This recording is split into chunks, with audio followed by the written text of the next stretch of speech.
Good evening, everybody, and welcome to the council meeting for Monday, January 26th, 2026. Please rise for the playing of the national anthem and a moment of reflection.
Please be seated.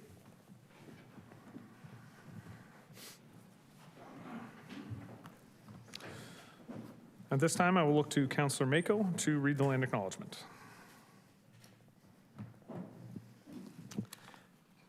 The land on which council meets today is the traditional territory of the Haudenosaunee, Anishinaabeg, Attawandaronk, and the Mississaugas of the Credit First Nation peoples, many of whom continue to live and work here today. This territory is covered by the Upper Canada Treaties and is within the land protected by the Dish with One Spoon Wampum Agreement. Today, this gathering place is home to many Indigenous peoples made up of First Nation, Inuit, and Métis. The Dish with One Spoon Wampum Agreement should remind us of our responsibility to ensure the dish, the territories on which we live and work, is never emptied, and that we take care of the land and its inhabitants in a way that ensures its future sustainability. Thank you very much, Councillor Mako. Good evening, everybody, and welcome to our council meeting for January 26th. We'll begin this evening in the mayor's report with some condolences. It's with sadness that I report that earlier this month, Helen Ferguson, affectionately known as Marlene, a former St. Catharines employee with 50 years of service, passed away. Last week, flags at city facilities were lowered to honor Marlene's contributions to our city. And on behalf of city council and city staff, we offer our deepest sympathies to Marlene's family, colleagues, and friends. Some of the events that I was able to attend this month. Earlier this month, I joined the economic development team to welcome 2 new doctors to St. Catharines. Lake Street Pharmacy and Medical Clinic, located at 353 Lake Street, has added Dr. Masood Dadras and Dr. Husseina Abdallah to their staff. Welcome to both of you, and thank you for practicing here in St. Catharines. And Councillor McPherson, you'll be very happy to know that Dr. Dadras is also an Arsenal fan, and so there's at least 2 of you now in the city of St. Catharines. Earlier this month, Councillor Stevens and I had the pleasure of attending the grand reopening of Kindred Spirits Quilt Company, now located at 188 Bunting Road. I won't tell you what Councillor Stevens said about all of the other wards in the city, only that he said nice things about St. George's Ward, where they have relocated to. Kindred Spirits is a local quilt shop, sewing machine, supply store, long arm and fabric store, and so much more. Congratulations to Michelle and the team on their relocation to this beautiful new space, and thank you for the continued investment in our city. In January, I had the pleasure of visiting grade 5s and 6s from Power Glen Public School, St. Anthony Catholic School, and Ridley College, all in separate visits, to discuss local government and the role of the mayor and city council. The students in all 3 schools had fantastic questions and were very engaged throughout my visits, and I would give a special thank you to all the teachers who reached out to my office to set up those visits.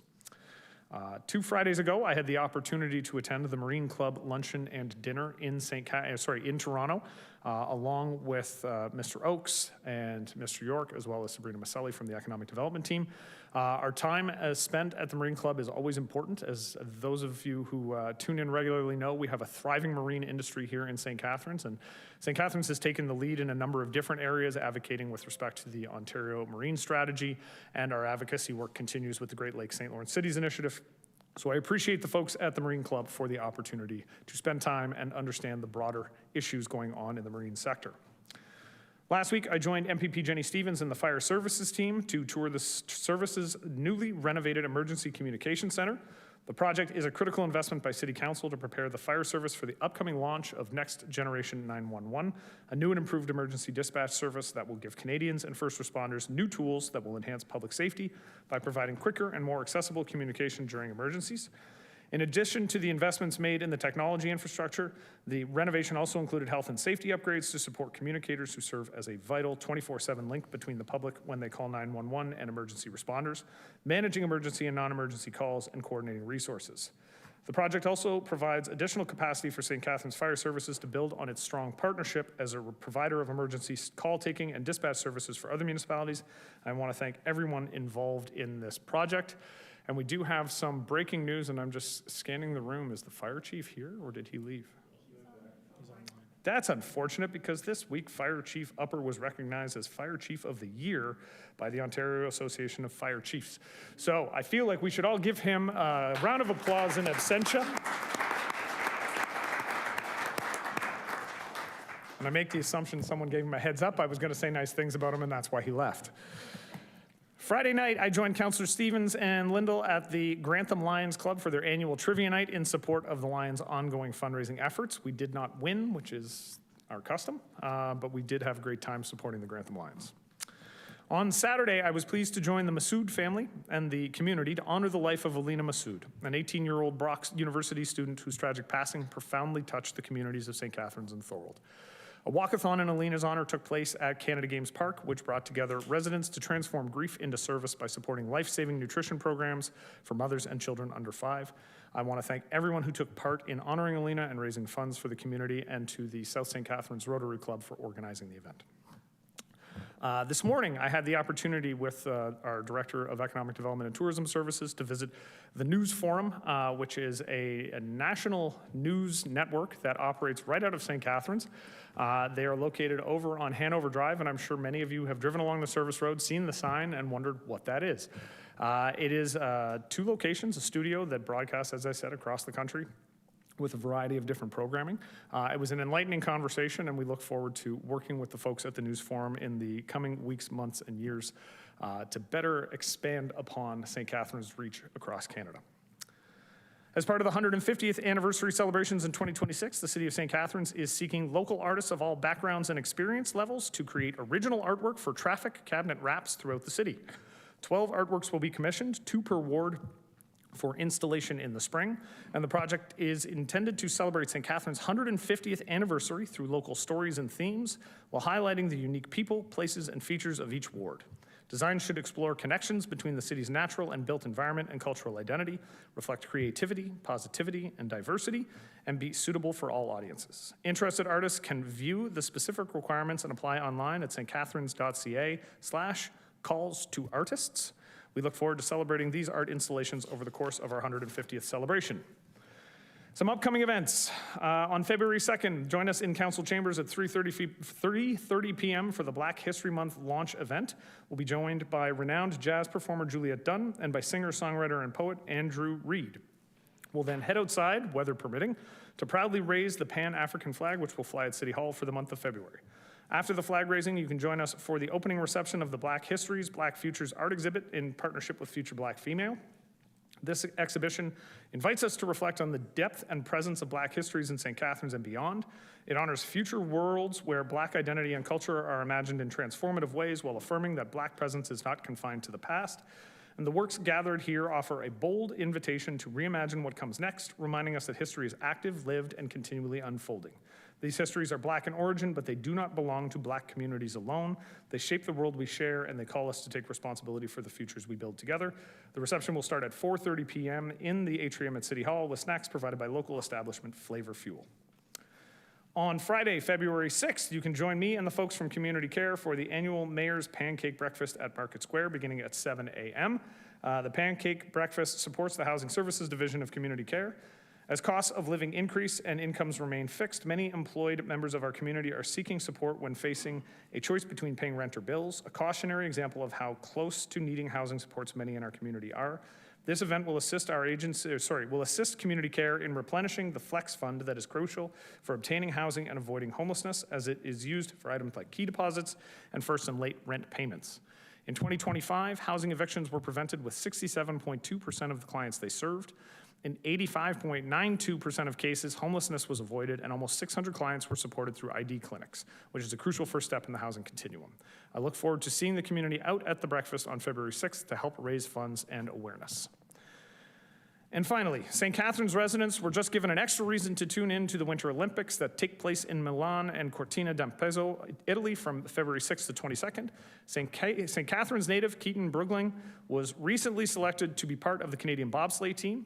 The two-man bobsleigh competition will be contested February 16th and 17th, while the four-man sleds will hit the start line at the Cortina Sliding Center February 21st and 22nd to close out the Olympic schedule. Good luck to Keaton and his teammates. St. Catharines will be cheering you on. And with that, I will open the floor to any councillors that may want to add to the mayor's report this evening. Oh, I thought I was going to get away with it. Councillor Stevens. I didn't want to disappoint anything, Mr. Mayor, so I thought I'd better add the fact that after you go to your pancake breakfast in the morning, you'll be able to go down to the Grantham Lions Club and enjoy their monthly fish fry on February 6th. Thank you. It's at night, yes. The fish fry is not at 9 a.m. on the Friday morning. Robin McPherson, Councilor McPherson. Thank you, Mr. Mayor. Just wanted to invite folks. The Advent Cafe at St. George's Church is celebrating their 10th anniversary tomorrow. And they will be having some music, some reflections, and some gathering, and I think there's refreshments as well. It starts at 7 p.m. and it's at St. George's Anglican Church. And I also want to thank St. George's for becoming and opening up the emergency shelter. They've taken that on, and I know it's been full. And it's good. It's good that they can do it, because then people can stay and have breakfast in the morning as well. And I just want to say thank you to, I'm going to just call him Snowplow Matt, for allowing me to join him for several hours yesterday to snowplow. No, not you. Not you, Snowplow Matt. There's too many Matts in the city. There's just, it's not you. So it was not Matt the mayor, nor was it Matt councillor. It was Matt the Snowplow man. And it was, they do a great job. It's not an easy job, and especially when the snow is coming down. So I just want to thank them for doing an incredible job. And everybody be patient, because there's a lot of snow out there. And it's very hard to get in and out, especially when there's a wing that you have to climb over. Just, that's all. Excellent. I will give a continued shout out to St. George's as well. You mentioned the breakfast program briefly, but they do offer a breakfast program that I know many in our community are dependent on every morning throughout the year. Councillor Mako. As part of our Port Dalhousie 200th anniversary celebrations, we have our first event coming up on Family Day long weekend. That'll be February 14th to 16th. We're calling it Winterfest, and this is a purely volunteer-led initiative. So I just wanted to give a shout out to everyone who's working so hard after their busy days meeting to pull this event off. It's going to have some indoor activities at the Lions Club and some outdoor events with some vendors, food trucks, and music. It's just going to be a really great community celebration. We tend to not have a lot of outdoor events in Port Dalhousie in the wintertime for obvious reasons, but we're going to give this a shot and kick off the year in style. And I also just wanted to give my dad a happy birthday. You know, as your parents get older, you don't take any year for granted. So you just want to appreciate your parents while they're here. Happy birthday, Dad. I guess we're guaranteed that at least one person's watching council tonight. Councillor Lindell. I just wanted to add to Councillor McPherson's conversation about Matt the snowplow driver, who I've also been out with, but I was wondering if Director Murata could pass along all of the compliments that they're getting on Niagara 411, our city staff at Citizens First, and the snowplow drivers who are out there working hard. Director Murata said 16-hour days.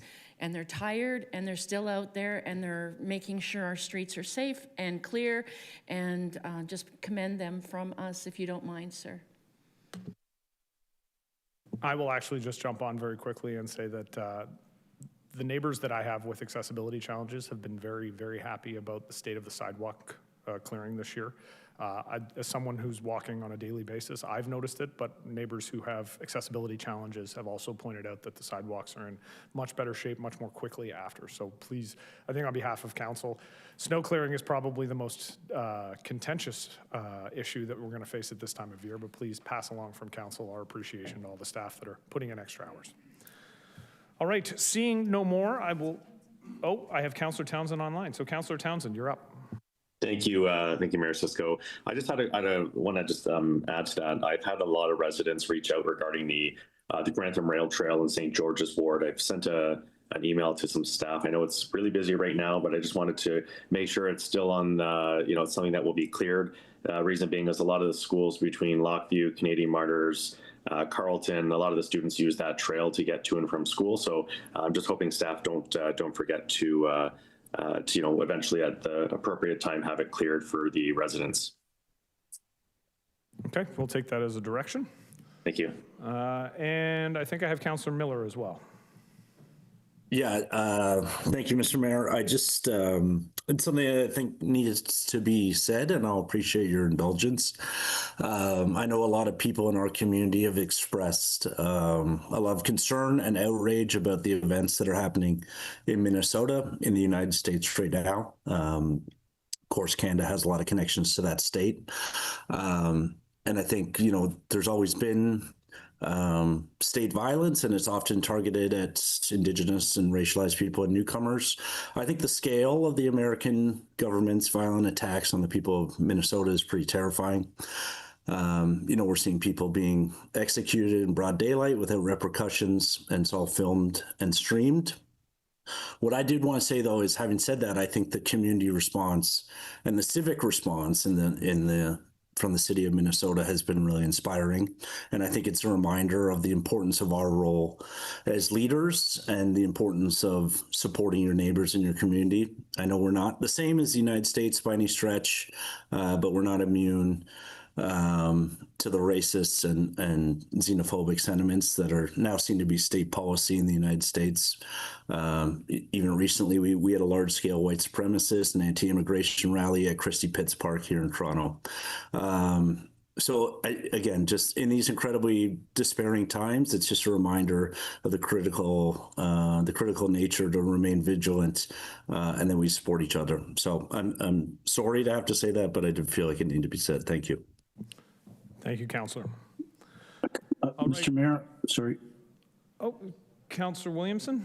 Sorry, I had some technical difficulties getting on, and I know that snowplow operators have been saying, but in the north end here, it was a waste management pickup day, and huge shout out to the people who had to brave the awful conditions today to get recycling and other products picked up. They really had long, difficult slog through the snow and very cold conditions. So I'd like to commend them if somebody hasn't already done that. No, but that is sincerely appreciated, and I will make sure that those kudos get passed on to the staff at the region who deal with waste management. So thank you for that, Councillor. All right, seeing no other comments, we will move on to the adoption of the agenda, and I will look to the clerk. So we do have a registered delegates for item 9.1, so we will move that forward in discussion ahead of, the opposite way. We have item 10.2 has delegates, so we will have that item move forward ahead of item 9.1. We have items of additional correspondence. Non-confidential materials will be placed in the council correspondence listing for January 29th, which is on the city's website. The first is a confidential memo from Realty Services regarding the appraisal information summary and tenant letter for 2 Facer Street. The second is a memo from Realty Services regarding outstanding report list item 2023-36. That's regarding Buchanan House and the Old Courthouse. We have additional correspondence from residents regarding item 7.1, which is 255 Merritt Street and Wedsworth Street, a road allowance. And we have correspondence from Samantha Michaelis regarding item 10.2, Welcoming Streets Initiative. Other items for the agenda to discuss right now. So there is an item coming forward from Councillor Lindell. She's advised that she would like to request that council consider a motion not appearing on the agenda. This is tied to the item for 255 Merritt Street. And the motion would be to reconsider the active transportation master plan. Per council's procedure bylaw, section M 6.4, motions not appearing on the agenda can only be considered if council votes unanimously to vote in favor of that. And then the council would have the motion to reconsider, and I'll hand it to the mayor to handle that item. Okay, so the first one is a vote to consider a motion not appearing on the agenda. So this is not the reconsideration motion. This is allowing Councillor Lindell to present the reconsideration motion. And this one needs to be passed unanimously. So moving the motion to allow the motion to be considered this evening is Councillor Lindell. Seconding the motion to allow it to be considered is Councillor Stevens. There's no debate on this, so I will look to the clerk, or is this? Okay, so we're going to do this as a recorded vote. Councillor Lindell? Yes. Councillor Stevens? No. Councillor Townsend? Yes. Councillor Williamson? Yes. Councillor Dodge? Yes. Councillor Harris? No. Councillor Kushner? Sorry, Councillor Kushner, we missed that. Yes. Thank you. Councillor Mako? Yes. Councillor McPherson? Yes. Councillor Miller? Yes. Councillor Phillips? No. Councillor Ratzlaff? Yes. And Mayor Cisco? Yes. And that's lost. Okay, so we will not be reconsidering that. All right, we will move on to the adoption of the minutes.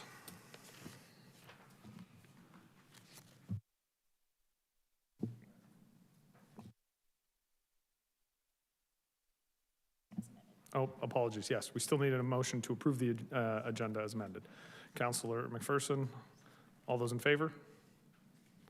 Opposed? That's carried. So we move on to the adoption of the minutes. Council adopt the minutes of the regular council meeting held on January 12th, 2026. Can I have a mover and a seconder? Councillor Phillips, Councillor Stevens, all those in favor? Opposed? That's carried. Declarations of interest. Are there any declarations of pecuniary interest this evening? All right, seeing none. Then we will move to the consent reports, the motion to move consent reports. Item 6.1, the Neil Peart Commemorative Task Force update has been moved from consent to discussion by Councillor Mako. So I need a motion that the council approve the consent agenda, save and accept that item that was brought forward for discussion. Can I have a mover? Councillor Harris. And I will look to the clerk to... Oh, Councillor Townsend, do you have a question? Yeah, thank you, Mr. Mayor. I wanted to just jump in. I can see that there's a few memos that one's not currently in our sugar sink, but it's the rat rebate program that we did have a lot of residents come forward to speak to it. I'm wondering if there's if we can pull that memo and at least have a discussion on the rat rebate program and what council feels we should be doing next. The other one that I wanted to pull and have discussions on was the memo regarding the Buchanan House and the old courthouse. Just want to make a few comments on it, if possible. I get concerned when things are put in memos. I understand staff are busy. There's a lot on the go, but I think it's important for residents to be able to, to hear what the final decisions have been made. And this kind of goes back to a few meetings ago where we had a memo for the docking fees, which we had a number of residents come forward who were concerned about what was happening, and it was put into a memo and never discussed again at council. So I think just in full transparency and allowing for council to have an open dialogue on these topics that we've asked to have a dialogue on, I think it's important that I understand the importance of having a memo, but we also have to come back to allow for the public to understand what our final decisions were when it comes to what they've asked us to consider. So what's the procedure on that? And I want to make sure if we can do these. So a couple of things, Councillor, with respect to, you're referring to memo, it's number 3 in our sugar sink with respect to Buchanan House and the old courthouse. That's one of the memos you're referring to? Yeah, so if I pull up my sugar sink, I don't even have it on mine. I have the Buchanan House memo on here. Yeah, okay. But I don't have the rat rebate one, which I think should be on here. And then the issue that I had with the docking fees one is that it wasn't uploaded onto my sugar sink until a few days after the meeting. Okay. So I have some concerns. I know we've had some issues with sugar sync, so I'm not blaming staff. I just think these are important things that we need to have in front of us for discussion. Okay, so for clarity, with respect to the rat rebate program, would that have been on the council correspondence listing? I think that was a memo from the 15th of January. It came out on the 15th. Yeah. So in that situation, you can pull those from the council correspondence list if you want. The appropriate time to deal with them would be. So when we switched over to the council correspondence listing and publishing every week, the mechanism to move something from the listing to council is to send an email or call staff, and staff put it on the following council agenda with a cover report for discussion. Councillor, if you want those two, I think we can have them brought forward to the next meeting with covering reports. Would that make sense then? I'm sorry, but it just, okay, this is under sugar sync, you're saying, right? These, No. the funds pieces? The You're rebate saying on the program would be under your agenda notes. It's under the council correspondence listing for the 15th of January. It's item 1.1. Oh, I see. Okay. Thank you. Yeah, I mean, again, I apologize that, that it changed, but I think these items need to be discussed. And if we want to add to the next meeting, I'm fine with that. So are you agreeable then that those two items could come forward with covering reports to the next council meeting? Yeah, I'm fine with that. Okay, excellent. I just wanted If the councillors from Port Louis are okay with it, just because I know this has changed, if they're okay with having discussions on the docking as well, if we can have that on there, I would appreciate that. I'm not sure if the two councillors that move that motion would be okay with that, but I'll pass that over to Councillor Williamson and Councillor Mako. I definitely am. I would have liked to seen a more formal report on that and discussion in open council, as Councillor Townsend has mentioned, and Councillor Mako, I know, feels the same way. Excellent. All right, so that will come forward at the next meeting. Thank you, Mr. Mayor. All right, so we had a motion to move the consent report. I'll look to the clerk to call the roll. Today's consent agenda includes items 6.2, which is from Planning and Building Services, regulating encampments on private property. Councillor Harris. Yes. Councillor Kushner. Yes. Councillor Lindell. Yes. Councillor Mako. Yes. Councillor McPherson. Yes. Councillor Miller. Yes. Councillor Phillips. Yes. Councillor Ratzlaff. Yes. Councillor Stevens. Yes. Councillor Townsend. Yes. Councillor Williamson. Can I just ask a point of clarity? There's a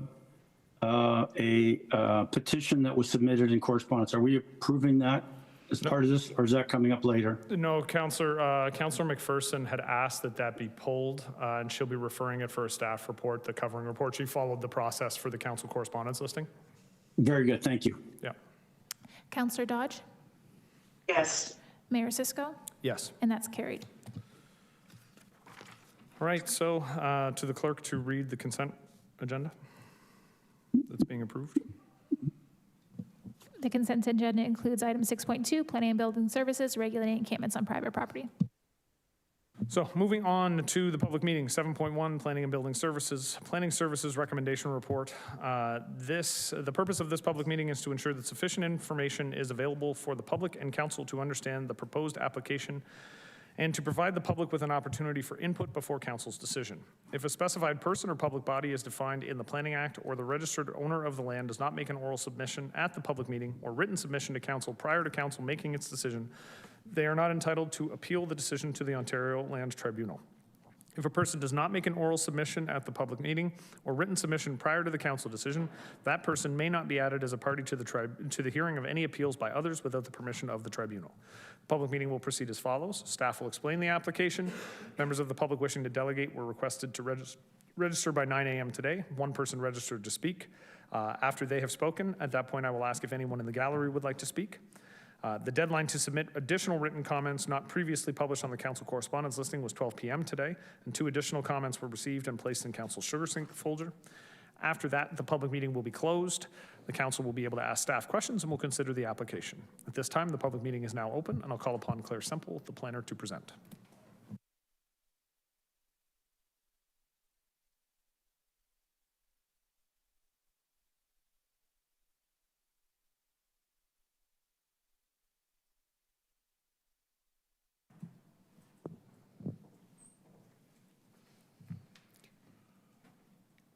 Mayor, members of council and staff, as well as members of the public joining us here and virtually. As introduced, my name is Claire Semple. I'm a planner with the city and here to discuss the city-initiated zoning bylaw amendment.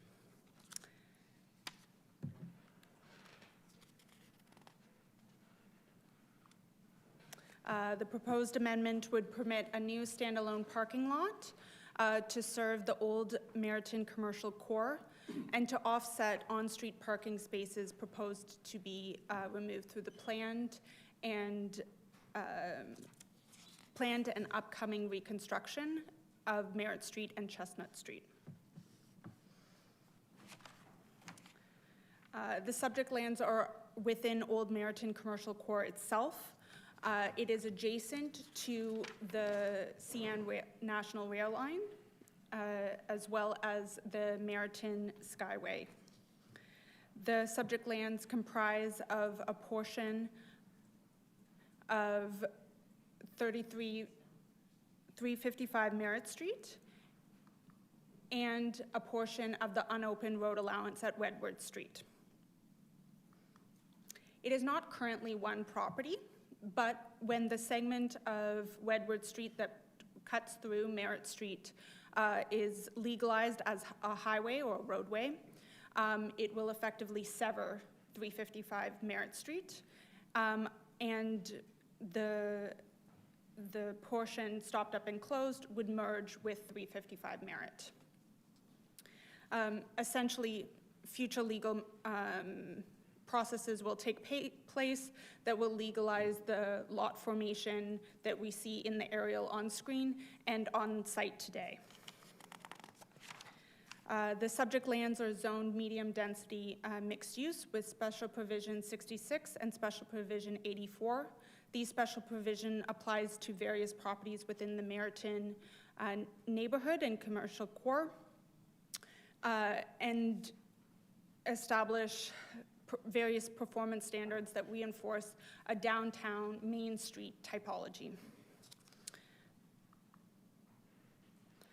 Staff are recommending maintaining the mixed-use, medium-density mixed-use classification with special provisions 66 and 84, but adding an additional special provision on a portion of the land, which would permit an additional permitted use being a standalone parking lot. The other portion of 355 Merritt Street, so you can see outside the black box, will be vacant and left as its existing land use permissions. Notice of the public meeting and amendment was circulated in accordance with the Planning Act. 3 comments were received from the public, which raised various concerns such as traffic, noise, landscape and buffering, loss of green space, stormwater management, and operations enforcement items. Speaking to these items, a landscape buffer with plantings will be required through the zoning bylaw provisions on abutting public roadways. So that's on 3 sides of the property. Once Wedsworth Street connection is formalized. as well as Community, Culture, and Recreational Services and Forestry will be reviewing the existing trees to see where they can be retained where possible. The proposal will result in a loss of green space, but staff do note that this lands are not functioning as a public park. Stormwater management will be considered through the site plan process and reviewed by our development engineering team. Regarding traffic, staff do not anticipate the 13-space parking lot will result in unacceptable levels of traffic into the neighborhood.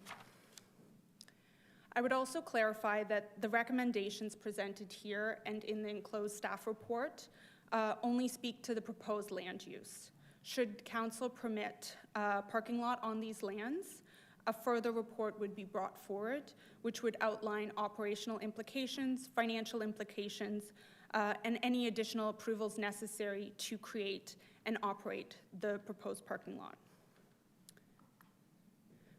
Finally, staff recommend that council approve the proposed amendment as it is consistent with the PPS and conforms and does not conflict with the NOP or the Garden City Plan. Thank you. Thank you, Ms. Semple. At this time, we will now hear a delegation from Leanne Mann.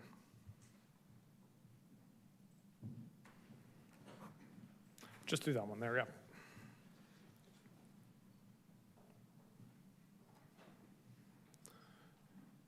Ms. Mann, welcome. The lectern's yours.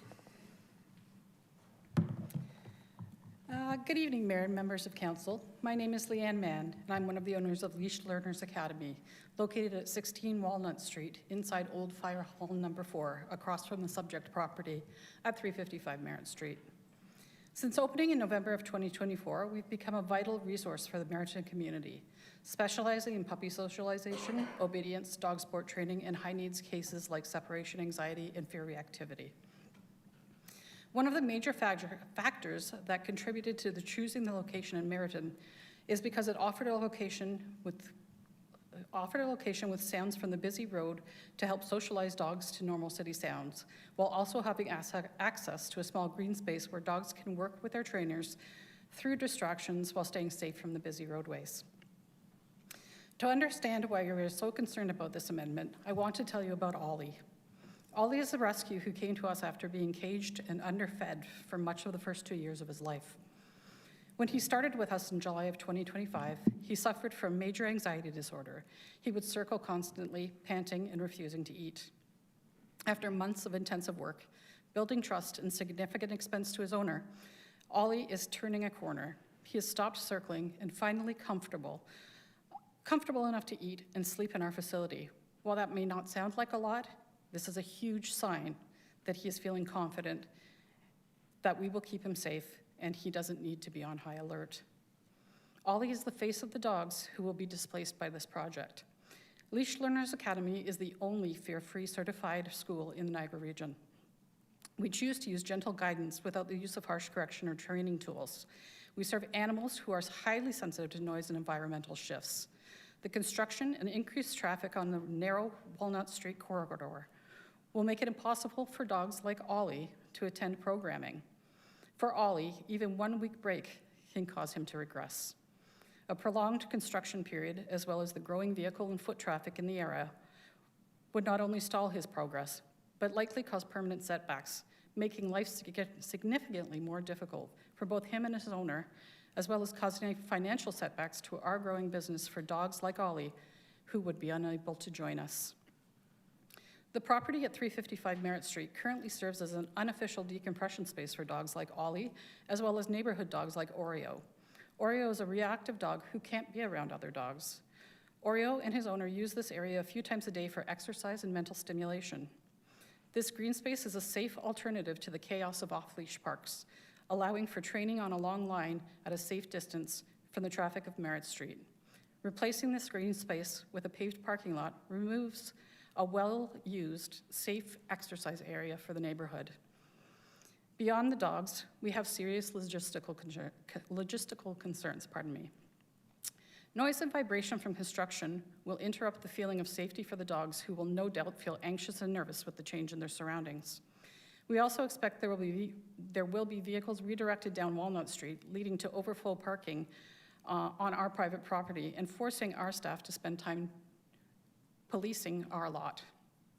By increasing foot traffic in this tucked-away corner, it risks exacerbating existing issues with refuse and dumping on our property, as well as unauthorized activity, which is an ongoing concern, as people do not realize that our property is private property. Replacing the turf with non-porous pavement will create a local heat trap. While grass keeps the area cool, pavement can reach temperatures that are dangerous. In summer, dogs use this area to protect paws from burning. It can take just 60 seconds of standing on pavement for dogs to have serious burns. In closing, we urge council to consider the unique role this pocket of land plays in our neighborhood's well-being and in the rehabilitation of dogs like Ollie.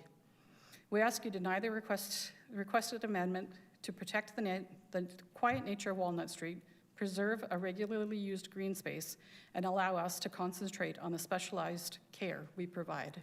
Thank you for your time. Thank you for your presentation, Ms. Mann. For questions now, Councillor Lindell. Yes. Hi, thank you for your presentation. My pleasure. Welcome to Merritt. We always love new businesses in Merritt. We I love have it. a quick question. Sure. There's a piece of land right beside the milkmaid that's downset, Yes. and it can't be built on.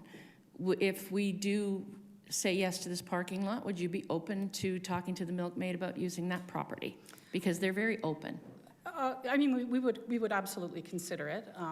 The reason that we like the property at 355 Merritt is it's directly outside our door, so dogs aren't having to go far to get exercise, to work with the trainers. It's very specialized work that we do. So having that area where we have access to getting them back inside safely, quickly, if something goes wrong, is very important to us. And the piece of green space that would be left wouldn't be adequate? It's very close to a home that has young children in it, so we tend to avoid that space to try to preserve the quiet nature of the neighborhood and not cause any rifts with the neighbors. Okay, thank you. No problem. All right, seeing no other questions, thank you very much. Does anyone else in attendance wish to speak?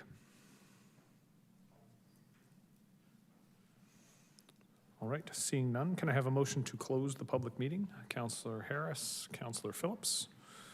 All those in favor? Opposed? And that is carried. The public meeting is now closed and council is called to order. Persons wishing to receive notice of council's decision should submit a written request to the office of the city clerk. Do I have a councillor who would like to move the recommendation in the report? Councillor Lindell. Do I have a seconder? All seconded. I was going to say, Councillor Miller, I was looking for you. Yep. Are there any questions or concerns? Any speakers to this? Councillor Williamson.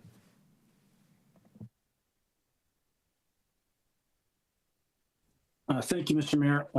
I'm quite familiar with this place, as many people of my vintage are. It used to be the site of the famous Ricky's Tavern, which saw lots of interesting activity. If we, I take it that Councilor Lindell earlier on was trying to take a second look at the active transportation plan that is taking out on-street parking spaces, which is making this off-street parking lot necessary. Am I correct to understand that? Maybe through you, Mr. Mayor, to Councilor Lindell. Can we open Councillor Lindell's microphone? Yes, Councillor Williamson, that's exactly right.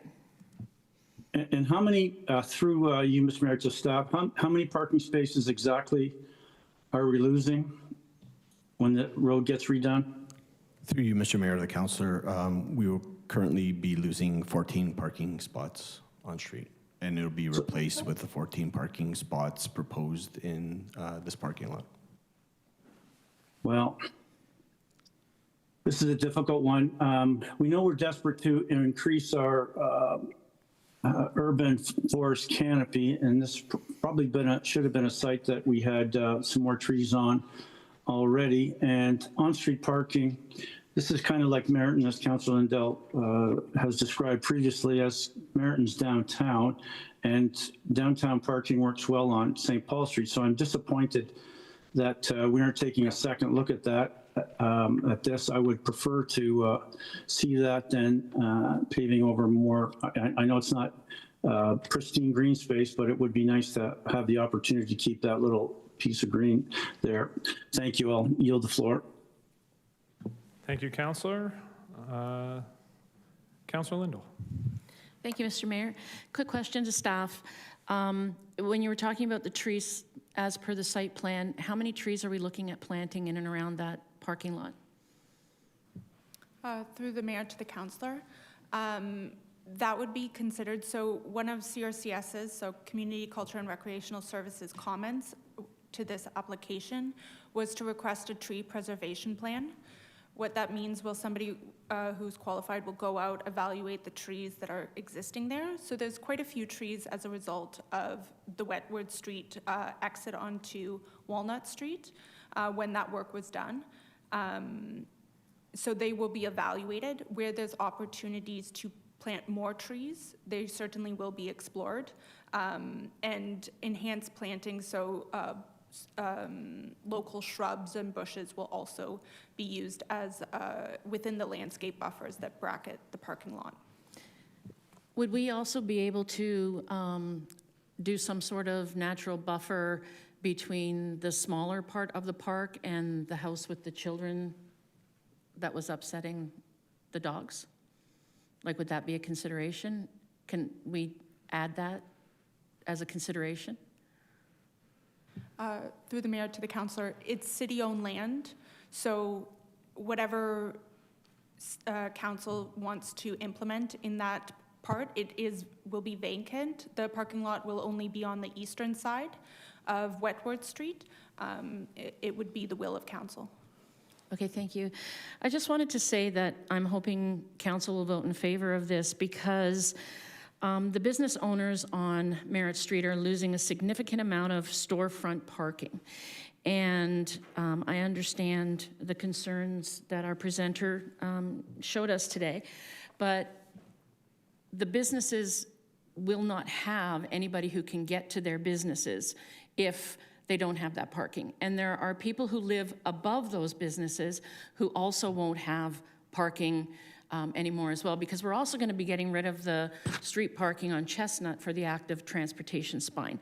So this is going to make businesses like the Lucky Penny even in a more difficult spot because they have to have so many parking spaces to keep their liquor license. And if we don't have significant amount of parking spaces for that business, they could actually end up closing down because they won't be able to have their liquor license.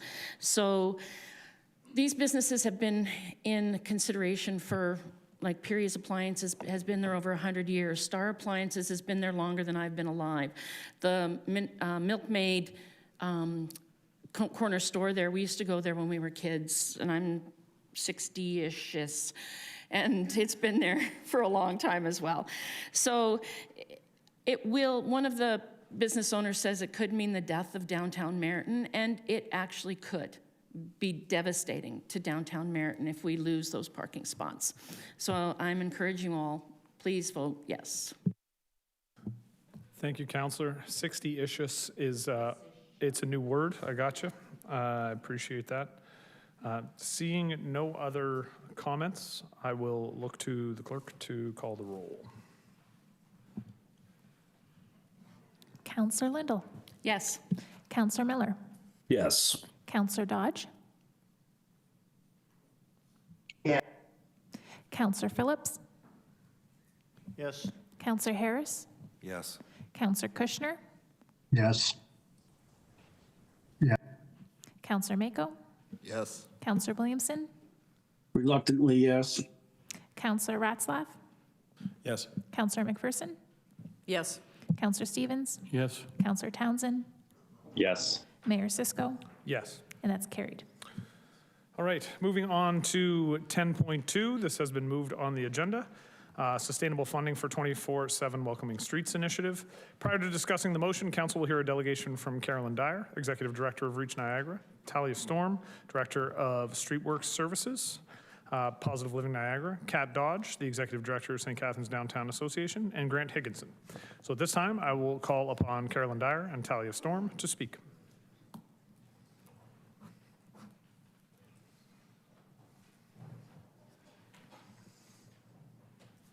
Ladies, the lectern is yours. Sorry, our backs are facing you. It feels weird. It's It feels one, weird to us. I will say it's one of the most uncomfortable parts about this Yeah. chamber. Okay. Had we redesigned it, we would probably have you there and we would change the orientation. I feel for the Okay, people that thank are you. presenting, so Okay, it's know not. that we're thinking of you. Okay, wonderful, I appreciate that, thank you. Hi, everyone. Thank you so much for having us today. I'm Carolyn Dyer, Executive Director with Reach Niagara. And I'm Talia Storm, Director of Streetwork Services at Positive Living Niagara. We're really looking forward to share a little bit about the Welcoming Streets initiative that has been underway in St. Catharines now for almost close to a year now, to share some early findings and updates. There we go. A little bit about Reach, if you're not familiar with us. So we are a nonprofit charitable organization that provide life-saving street health care to the unhoused and at-risk populations. We do this across the Niagara region. We deliver hope, dignity, and we provide wraparound care into us. That's physical health, that's social health, mental health, addictions care, directly to areas of high need through our team and network of community partners. And Positive Living supports folks at risk and affected by HIV, hepatitis C, and STIs, and substance use within the region by offering an array of HIV supports for individuals and their family members and harm reduction programs through the Streetworks program. We have a long history of involvement of people with lived and living experience within our programming, and you'll learn a lot about the link to Welcoming Streets today. Okay, so in terms of program vision, this program really acknowledges that all people, regardless of their housing or economic status, have a right to feel safe and welcome in a downtown core. So the program is really about building relationships between folks who are congregating downtown and businesses and really fostering that mutual respect. And again, visitors, residents, and businesses can work together to build that safer community and to bring folks together. A little bit about the why. Prior to Kat, we worked really closely with Rachel in really understanding some of the needs that businesses were experiencing and at a loss, honestly. What do I do? What do I do when I have someone congregating in front of my business? 911 is not always the answer, so who do I call? Also, we saw an increased number of community members congregating downtown, and really this why came from what else is there other than 911. We want to really respect emergency services and giving other options to folks, and also empowering people. So empowering citizens, community members, and businesses to be really part of the solution. And you'll hear a lot about the program, how it's very meant to be collaborative with community members themselves and the businesses. Okay, so in terms of program design, it was really important for us to look at the evidence. So we looked at Niagara Region Police data, the types of calls they were receiving, the location of those calls, the days of the week, the time of day. I know I was surprised by some of that data when it came back. We looked at other models. This is not the first Welcoming Streets program in the province. We're very lucky to be able to learn from other locations, understand the nuances of their programs, look at their staffing models, and also review their evaluation results to see what is relevant for us here in St. Catharines so that we can learn from them. As Carolyn mentioned, that business engagement was really, really important through the downtown BIA. So looking at previous survey results, but we did also, once the program was up and running, host a drop-in session for businesses to learn more about the program. And then of course, working with local city councilors and community partners. There are some really key factors as part of the program design. First and foremost is walkability. So the program is really serving the downtown core and the Queenston neighborhoods. The logic there is that we can walk that distance. Our outreach workers and our block leaders, folks with lived and living experience, are walking about 10 kilometers a day as part of this program, and that is just focused again on downtown and the Queenston area. Density of businesses. Downtown is a key spot for that. So being able to support as many businesses as possible while acknowledging that folks are frequently congregating downtown, so it's easy to have those follow-up conversations. Our staff are highly skilled and trained in many different things. You'll see some of those listed there.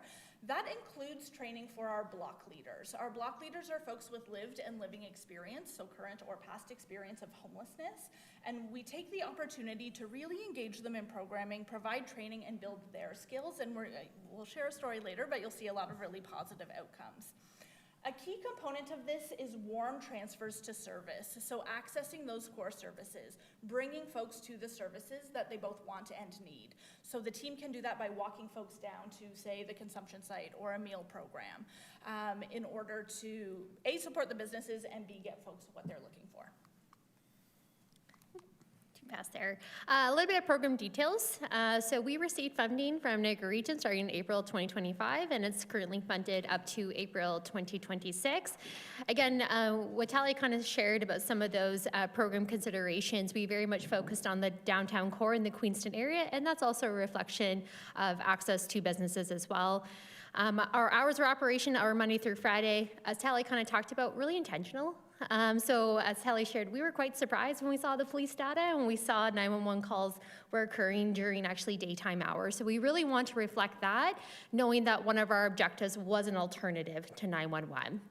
The team itself, so we have our outreach workers, so they are an employee of the organization, highly trained staff, often a social services background, and they are paired with a block leader. So as Talia talked about, many of our folks either have lived experience with homelessness. Actually, we have a number of folks who are in encampments, who are staying at shelters, and this is their way of gaining employment skills, is by becoming a block leader. When they go out, so when you ever see us, honestly, you can't miss the team. They're wearing these neon vests. It is always paired with an outreach worker and a block leader. So you have a very experienced staff, again, paired with someone who has living experience, which really allows them to relate with community members in a very different way. Okay, so it's important to highlight what the program isn't. It is not a crisis or emergency-based service. There are times when 911 is still the appropriate call to make. The program is not police or private security. The goal is not to remove people from premise, but rather to connect them to services. The program is not responsible for the problems that people are experiencing, and certainly not the only solution to the current homelessness and substance use crisis. But what it can do is build relationships with businesses and community, and really, again, working on building that rapport, helping folks see both sides of the equation. It is proactive and not reactive, so it's trying to prevent issues before they arrive. We're trying to prevent that call to 911 and really get people the supports that they need. And of course, is supporting folks to access those relevant services. Okay, some data to be celebrated.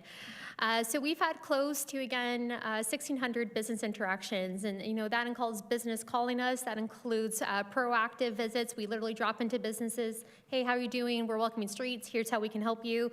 We've hosted some business community engagement sessions, so giving a place and a forum for business to come meet the team, but also to express any concerns they may have.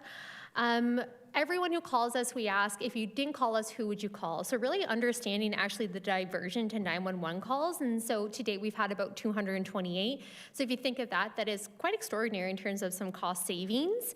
And then, of course, in terms of what are we actually doing? Where are we sending people? And so you can really see a comprehensive list here. The biggest one is meal programs. The biggest thing when people live on the street is having their basic needs met. So where can I eat? And then where can I sleep? And then, of course, you'll see harm reduction services. So that includes our consumption treatment site, REACH, our mobile health clinic located in the neighborhood. And then, of course, we actively call NASO, we call shelters, if, again, someone identifies that sheltering and or housing is their priority. You'll see other, 323. That was a huge reflection in the summertime when we were sending people to cooling centers, and now we're sending people to warming centers. But it also includes our friends at the hospital if we recently walked someone over to detox. So again, it includes a number of other community partners. Okay, so just to highlight some experiences, we had an outreach worker who arrived at the library, and police and EMS were already on scene responding to a crisis. Our outreach worker was able to de-escalate the situation, and actually it allowed first responders to leave. Okay, so they were able to take over that situation, and as Carolyn just mentioned, this was the story where the person requested detox services. So that intake was completed by phone, and the team was able to bring them directly to detox. And I love this one. One of the block leaders set a goal to build employment skills and consistently showed up, was always reliable, high-performing, and he has since been hired by Reach Niagara as a peer health navigator in a part-time role. So it speaks to building capacity of folks who have accessed a lot of these services over the years and building them up to have a bright future as well. We're done. Oh yeah, look at that. We did. What an abrupt jump to questions. All right then. All right, are there any questions or comments? Councillor Harris. Through you, Mr. Mayor, to the presenters, can you turn to slide 9? And I believe there's a section that says interactions and interventions, and the numbers are quite a bit different. I'm just wondering what's the difference between the interaction and the intervention? How come there's such a huge difference in the numbers? Sure. Through you, Mr. Mayor. People always ask that question. It's totally fair. So community interactions is we actually engaged with someone. We had a conversation. Interventions is the things that we did for them. So we had, you can say we engaged with 380, we had 3,800 interactions, but then in terms of follow-up activities, we did close to 6,300, which makes sense because you see people and we expect to see a lot of complexity, truthfully, so we end up doing a number of different things for people. Okay, I guess my next question is, when you do that, the extra interventions, how do you know, like, how do you measure that? Like, how do you measure, was it successful when you intervened? Like, how do you measure that? Yeah, do we do it? Through you, Mr. Mayor, great question. This is when we really start to look at some of the outcome data, right? And so this is where Brock has played a really critical role in the evaluation piece in terms of, I mean, you would have seen in their report engaging with businesses and engaging with community members themselves and partners to really understand if we're sending people places, are they getting there? And then are other people noticing a visible difference? I think our hope is, you know, if we have continued funding past April 2026, noting this was a pilot, so we had 1 year, I think there is opportunity for us to better understand the difference that we are making in the system. Thank you. Thank you, Councillor. Councillor Miller. Yeah, thank you. I just want thank you both for all the work you're doing, and I appreciate you highlighting a couple of those stories today. That was great to see, and I think really displays the impact. My question is, are you familiar? Last council meeting we talked about the downtown stabilization plan. I'm just two-part question. Are you familiar with it, and how do you see that interacting with the Welcoming Streets plan or initiative? Through you, Mr. Mayor, yeah, we had a chance to review the stabilization plan, and you know, I think this is where we're glad actually we can come today and speak about Welcoming Streets, right? Because it really speaks with stabilization. It means many things, right? There is this concept of, you know, your reaction crisis service, but where Welcoming Streets fits in quite nicely is that it is prevention. It's preventative in nature. It's creating community safety and well-being, but acknowledging, again, our approach is just slightly different potentially than 911 services. So it really does, I think, align quite nicely to the stabilization plan, and there is significant opportunity with Welcoming Streets. Okay, that's great, and thank you again. Thank you, Councillor Miller. Councillor McPherson. Thank you, Mr. Mayor. Thank you, Carolyn and Talia. Always lovely to see you both. First, thank you for coming, and thank you. Question, I did get a chance to do a shift and pick the hottest day of the summer to do it, so I know how far they walk and how hot it is. But you didn't, in any of the quotes or comments, could you share some of the business feedback that you've received? Because I know that there are people downtown who have been really incredibly vocal about the issues downtown, and I don't want to, you know, lead you on that one, but just what is their reaction? We've had, so far we've had tremendous feedback from the businesses. We are seeing a lot of businesses engage very regularly. So they'll reach out to the cell phone, give us a shout if something is happening, and the team can respond to that. A piece of this is also building capacity of businesses to know how to respond. And so I think we're starting to see some of that change too. The evaluation touches on some of that. It's a preliminary evaluation with kind of a second part to come, and I anticipate we'll see more of that. Because this is a pilot, we've learned a lot along the way. And that business engagement was a bit of a challenge at first. And so in a bit of a remodel, we have prioritized what that looks like in terms of time that we're giving to businesses. We also learned that some of the follow-up pieces for community members were challenging. So we've restructured it in a way where there will be more dedicated time for businesses. But in those preliminary results, we're seeing pretty tremendous feedback from them in terms of feeling well supported. That's great. And just could you touch on the importance of the stable funding for this project? Because I know there was a bit of a hiatus just because of staffing issues and because it was a short-term pilot project. Could you just touch on why we need to have stable funding for it?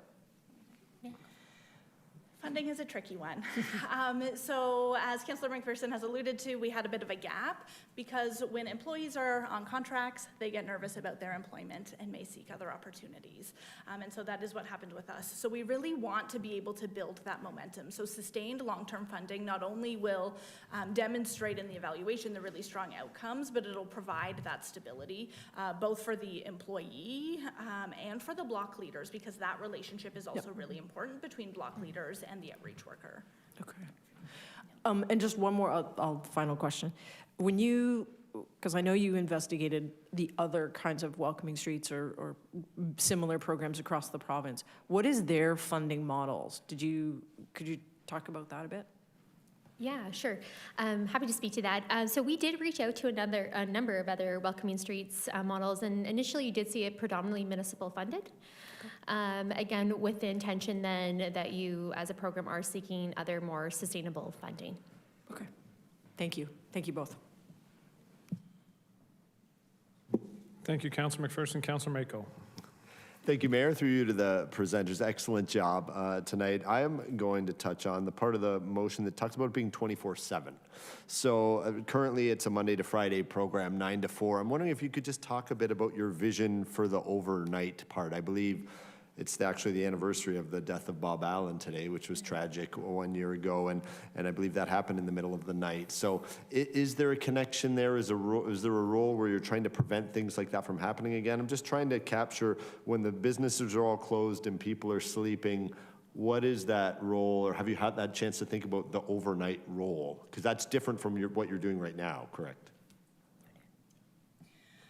For us, it's really important that the program maintains that Monday to Friday, 9 to 4.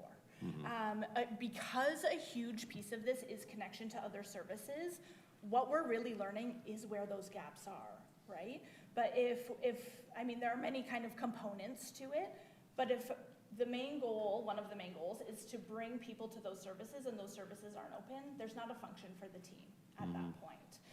We also need to think about things like the feasibility of block leaders signing up for overnight shifts when they are 3-hour shifts, the supervision components, so a few different pieces there. Again, this is based on a lot of data that we looked at. We both mentioned we were a little bit surprised when we saw that the data coming back for police calls was actually, I believe, Tuesdays and Thursday afternoons. So I don't think we anticipated that, but that's why it was so important for us to build the program based on evidence. Well, maybe I said my question wrong. Are you married to it being a 24/7 initiative, or are you still looking at that? We are not married to that idea. You know, to Tally's point, the reasoning behind it is we keep going back to what is the objectives of Welcoming Streets, right? And so I think we try to stay true when we're considering a program remodel. Are we still achieving our objectives? Does this make sense within the program? And or is this a problem that maybe is a bigger problem, truthfully, as a system, and not necessarily the objectives of the Welcoming Streets team to solve, right? No, it makes a lot of sense, because could the funding be better used to expand your day coverage versus just being 24/7 for the sake of it? I just wanted to make sure you're thinking about that. What's the best use of the resources rather than just saying you have to be 24/7? Yeah. Thank you. Thank you, Councillor Mako. Councillor Ratzlaff. Thank you, Mayor. Through you. Thanks for coming. I was hoping that we'd have a chance to talk a little bit about welcoming streets at some point this year, and I think the earlier we start discussing it, the better, because of the feedback that we've heard from everyone, businesses, residents, and people who visit downtown. Some of the questions I had, 24/7, have already been asked, the 24/7 question, the funding, sustainable funding, and how that contributes to your effectiveness. There was a question when we talked with Downtown BIA, and we've had, I think, this conversation too around garbage and the role. I think this is a big issue downtown always. And I know it's kind of a small issue for welcoming streets, but the role of your block leaders and addressing some of the garbage that we find in and around downtown. Thank you for the questions. Yeah, so our hope is to work actually really collaboratively with the city to help with some of the garbage pieces.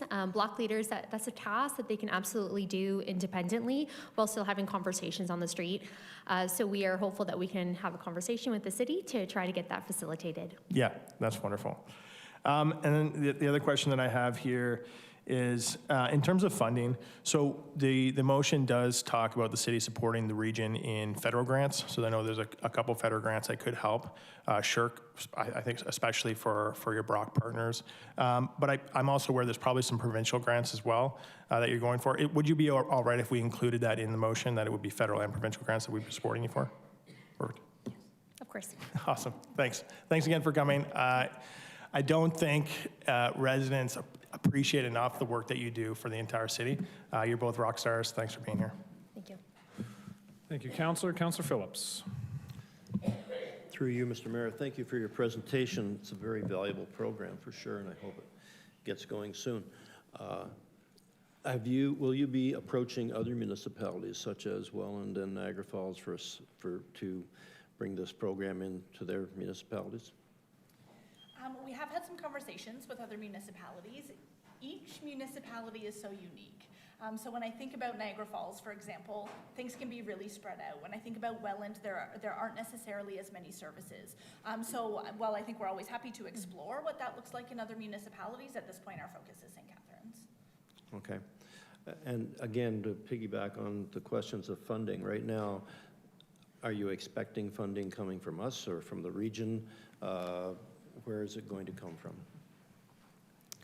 Yeah. As far as the provinces and the federals are concerned, we could be waiting for a long time. But yeah, it's and with the federal and provincial, they're grant opportunities, right? So we would submit a grant, and it doesn't necessarily guarantee success, which is just the nature of grants. So that first and foremost is incredibly challenging, particularly when you have a program where you're seeing honestly some really impactful outcomes, and you also have staff and block leaders to look out for.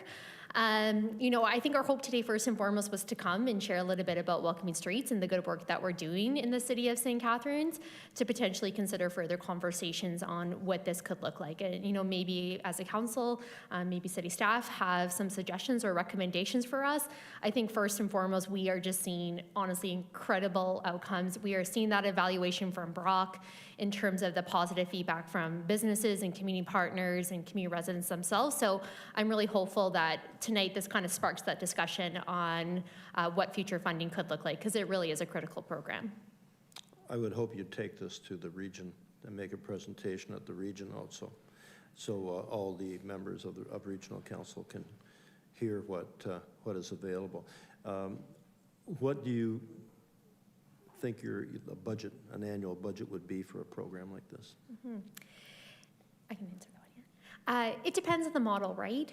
The St. Catharines model. Yeah, so if we look at 2 full-time outreach workers and then the block leaders, and then Monday through Friday, you're looking probably around 270. 270? Mm-hmm. Okay. Thank you very much. Thank Good you. luck. Thank you, Councillor Phillips. Councillor Stevens. Thank you, Mr. Mayor. To the presenters, I just have one question. I kind of don't understand it a bit. How does the program directly help the businesses? Like, I'm sure there's some businesses that aren't on board with it, and in a nutshell, how are you directly helping them? Yeah, so businesses can call the Welcoming Streets line to get support. So a tangible example, there was one business that was having challenges because someone had a small encampment out front, a lot of garbage, right? And so they connected with Welcoming Streets, and our outreach worker was able to connect with the person there and talk about, you know, there's a business trying to run here. They don't mind that you're here, but all of the garbage is a bit of an issue. And that person then had changed behavior and kept the area tidy. So it's about building that rapport and that mutual understanding while supporting the businesses and having some of those conversations. Businesses don't necessarily know all of the referral sources. If it's around lunchtime and somebody's hungry, they might not know where to send somebody, right? Or if someone is looking for housing support or medical care, they might be at a loss of how to support. And so that's where they can call Welcoming Streets and they can connect and support the person, and that in turn also supports the business. Thank you. Thank you, Councillor. Councillor Williamson. Thank you, Chair. Through you to the presenters. Across Ontario, homelessness has increased by about 8% in the last year and 50% since the pandemic ended. Is your experience reflective of that in Niagara or St. Catharines? Do you think we're doing, is it typical of your experience? I can certainly speak to that from a Reach Niagara perspective, acknowledging we provide healthcare to folks that are unhoused. We have certainly seen an increase in our services from year to year. And as much as 50% in the last 4 or 5 years? I cannot necessarily speak to 50%, but certainly an increase in service year to year across the Niagara region in folks who are unhoused and are at the risk of honestly being unhoused. Thank you very much. All right, seeing no other questions for the presenters, Carolyn and Talia, just very briefly, I will speak to your backs, which is frustrating, I know. I just want to say thank you for your support all the way through. When this was originally raised at City Council 2 years ago, it was recognized that this was very rightfully belonged at the region. Your support moving it with Councillor Ratzlaff and Councillor McPherson to the region, and then coming and advocating at the region made my job a lot easier to get the funding in place through the regional budget process. So I just want to say thank you. To the question that was asked, Councillor Stevens was asking about businesses. The anecdotal results that we've gotten through a couple of different outreach efforts with downtown businesses, the only people that don't have very positive things to say are the businesses that weren't aware of the program. The reality is we have to continue, and I know Ms. Dodge is going to come and speak to this. We need to continue to get the word out there that the program exists. Some of the people who were most frustrated and most upset at the situations they were dealing with in the downtown have been nothing but effusive in their praise for what Welcoming Streets is doing. So that's anecdotal. I recognize that. We're looking forward to the Brock results that come forward at the region, but we'll very happily be pushing for renewed and more long-term and sustainable funding for this initiative. The upper levels of government that are offering the funding opportunities that this motion addresses, though, will be pushing for that as well, because I think there's a lot of value, and you've demonstrated a lot of value through this, so thank you. Thank you, Mr. Mayor. All right, with that, we will now call upon our next presenter, which is Kat Dodge, to speak.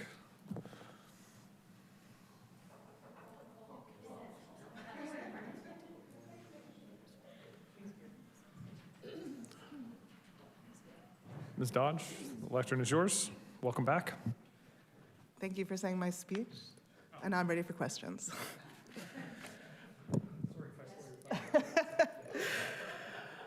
Good evening, Mayor, members of Council. I want to begin by thanking Councillors Ratzlaff and McPherson for bringing this motion forward so we can talk about Welcoming Streets Initiative, and of course the amazing leadership at Reach and Positive Niagara and the Niagara region for bringing the pilot to downtown St. Catharines. I am here on behalf of the St. Catharines Downtown Association. We represent over 700 businesses and property owners. And I wanted to share some of the real on-the-ground impact that this service has had for the business community's perspective. Entrepreneurs, of course, they don't just choose downtown by accident. They choose it because it's vibrant. It's a mix of residents, business, culture, entertainment. It's the pulse of the city, and with that energy does come complexity. And many of the business owners that move downtown, they understand that when they come here. But what businesses are struggling with is not the existence of complex social issues, it's that they're being left to manage them alone. Downtown businesses are often small operations. They're run by one or a few people, owners already juggling marketing, operations, staffing, and customer service, and their frontline employees are not trained to be social workers and to manage complex social issues or mental health crisis. So doing so is not sustainable for businesses or for the individuals that need the support.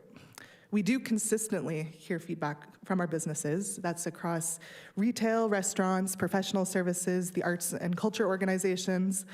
Businesses are reporting issues that I'm sure you've heard of before, of homelessness, mental health crisis, public substance use, disorderly conduct, vandalism, and it's occurring on a weekly basis, quite often daily. The most common impacts are safety concerns for staff and customers, lost foot traffic, and increased cleaning costs and staff burnout. So at the same time, I want to make it clear that our downtown businesses do care about the well-being of everyone who uses our streets, including people who are struggling, and what we're hearing is not a desire to push them out, but a desire to see people connected to supports that can actually help them. And that's exactly what Welcoming Streets Initiative has been doing and how it makes a real difference. So like any new program, it has had its learning curve. As Mayor Cisco mentioned, the more people start to learn about it, that impact is changing. So as they learn about the program, how to call, who to call, what services work alongside it, our feedback is shifting, and we're now hearing actually that it's not the program that's not working, but it's just not available often enough to meet the realities of on the ground. So when Welcoming Streets is available, the businesses say it helps. The teams respond quickly. They de-escalate the situation. They take pressure off the staff. They give the employers something positive to share with their staff when the staff are concerned. And from a business perspective, the risk is not which level of government's funding the program, it's just instability. We do not want gaps in this coverage. It will undo trust quickly.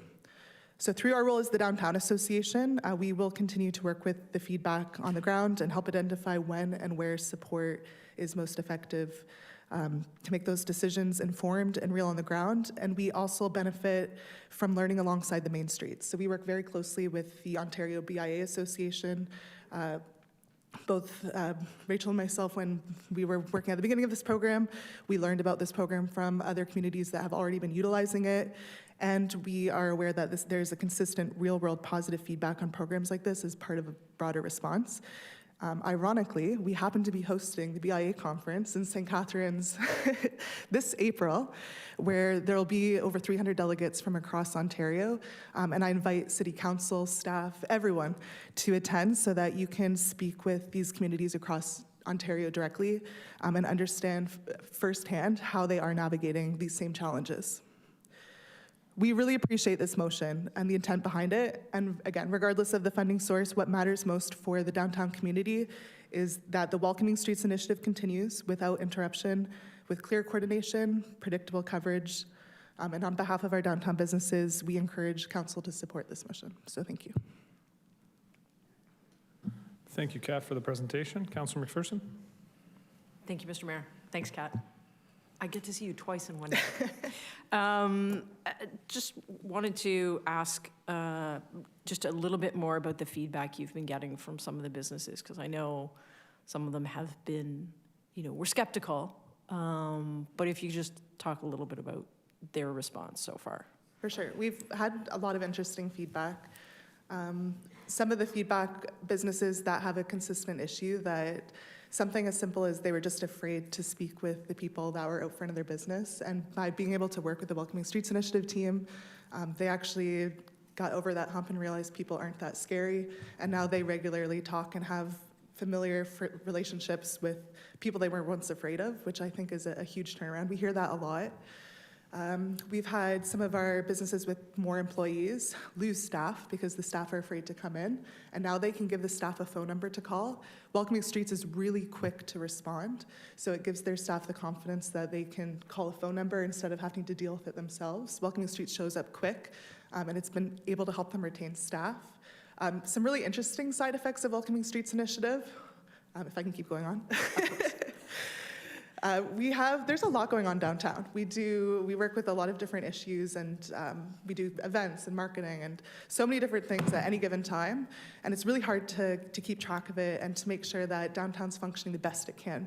And through the Welcoming Streets Initiative, through the relationships that we've built with the outreach workers, we get really good feedback to what's happening outside. They give us feedback on which businesses we might want to go talk to ourselves, or how businesses are feeling about downtown, businesses outside of the downtown that want to pay us to join the Downtown Association. A lot of feedback on how the public is experiencing streets. So something interesting that happened last year is we were getting a lot of feedback that people that were utilizing the Welcoming Streets program on the other side of it, not the businesses, we're looking for creative outputs and for creative spaces that we weren't offering currently in the downtown. And so now it gives us an idea of different spaces we can create that can help provide opportunities for people on the streets to utilize instead of maybe hanging out in front of a business themselves because they're just looking for a place to be. So there's been a lot of great feedback in interesting ways like that. That's great. Thank you, Kat. Thank you, Councillor McPherson. Councillor Townsend. Thank you, Mr. Mayor. Just wondering, Kat, if you could just share those details about the conference that you're hosting this year with the other BIAs, it would be great. Thank you. For sure. So from April 19th to April 22nd, we are hosting with the City of St. Catharines, the Ontario BIA Conference. It's held once a year. It's attended by BIAs, by economic development staff, by councillors, small businesses all across Ontario and some as far as Canada. We meet up to basically to share our best practices. One of the great things about BIAs is we work on a model where we are constantly collaborating and just sharing our best practices, our struggles, our obstacles, and working together to learn from them. You can learn more about it at obi.com. Thank you. Thank you, Councillor Townsend. Thank you also for stealing my thunder because I was going to ask the exact same question. But I will simply point out, because I checked my calendar, that that's also over the course of CAO David Oakes' birthday. Oh. So maybe we can sing happy birthday at the conference. Seeing no other questions, thank you, Kat, for your presentation. Thank you. At this time, I'll call upon Grant Higginson to speak.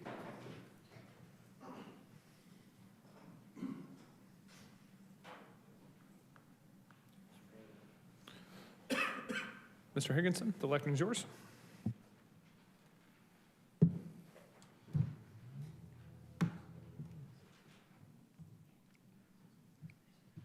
All right.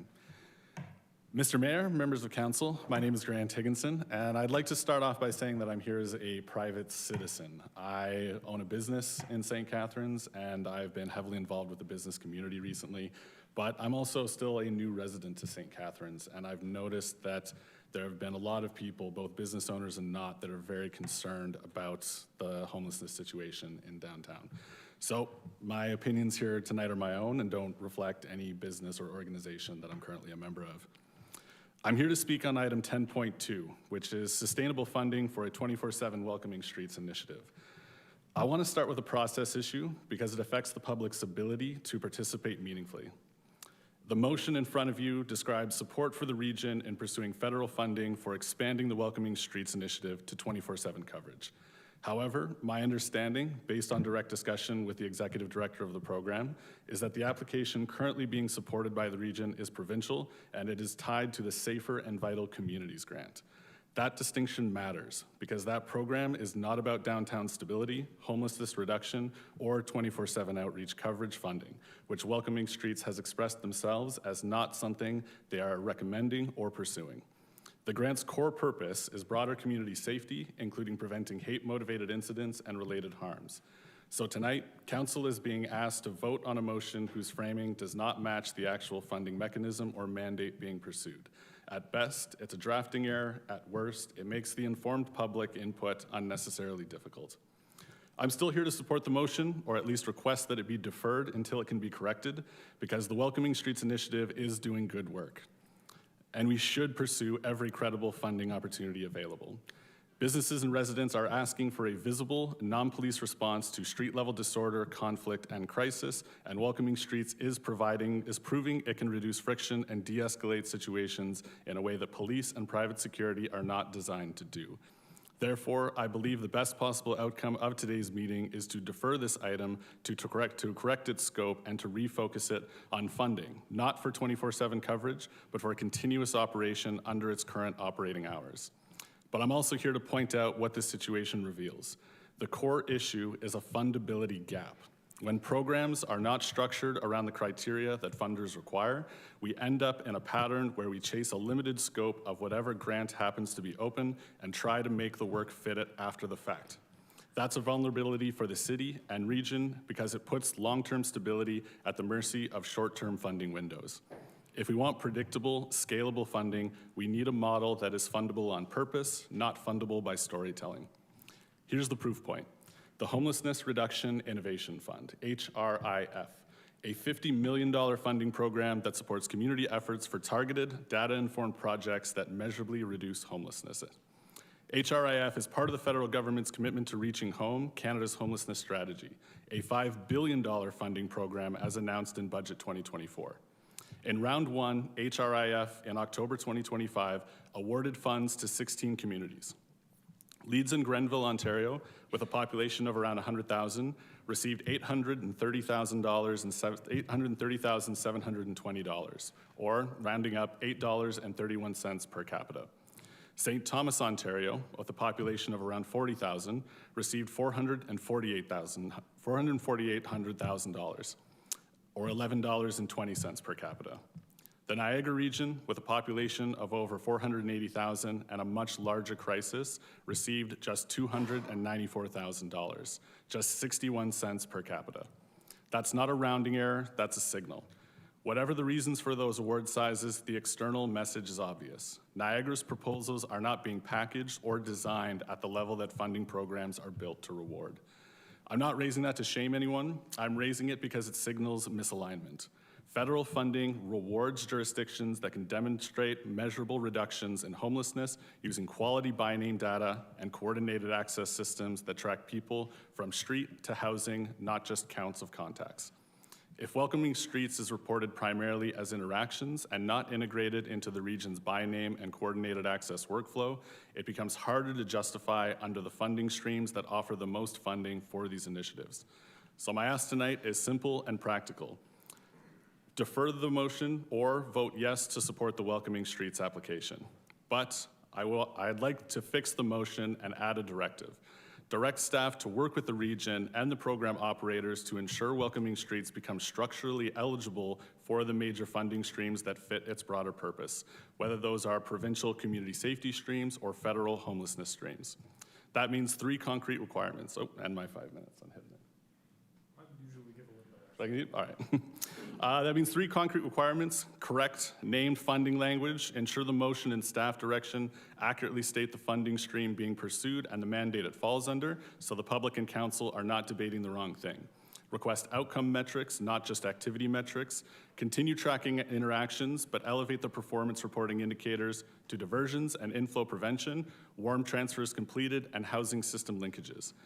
Consent-based data integration into the region system where appropriate and lawful to ensure Welcoming Streets client-facing work can connect into the region's by-name coordinated access process. So the program is not a standalone patrol, but a front door that can demonstrate downstream outcomes.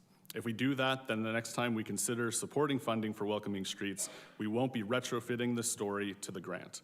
We'll be supporting applications that match the funder's requirements because the program design already does. Support the motion, but implement the fix. Thank you. Thank you, Mr. Higginson. I just did want to address a couple of things because you had mentioned that, the report, the original motion, it did reference 24/7. This version of the motion doesn't. I think the councillor made the change because he recognized some of the feedback. But additional to that, the information that was in it was from the regional staff. So I don't know if they made an error, but I think it's important to recognize this is very much a regional issue. Like that presentation, I will say, you raised some very valid points. I don't disagree with them. But this probably wouldn't be the location for that because we don't have any control over public health and social services, which is why this is an advocacy motion in support of the regional staff and their efforts with the folks who've come and presented. So I just wanted to comment on that because I think this presentation, I would encourage you bring it to Public Health and Social Services of the region because I think it would be very well received by the members of the committee and it might help us in pushing for that sustainable funding that we all want. You're not wrong with respect to grants. Grants are an opportunity to find gap funding right now while we try to make the case, which I think Councillor Ratzlaff has been trying to do for the last 2 years, Councillor McPherson and myself, make the case to our regional colleagues that sustainable funding has to come. So I just wanted to address that quickly. Are there any questions? Councillor Harris? Through you, Mr. Mayor, to the presenter.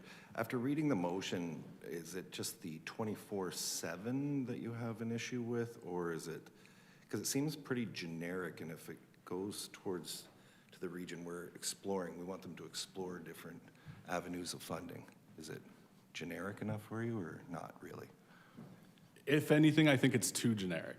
I think that with the original purpose of the motion, which was to directly fund welcoming streets using municipal budgets, and has since shifted into pushing that responsibility onto the region, with the region showing very recently that they are not effectively pursuing these grant funding opportunities as much as other municipalities within Ontario.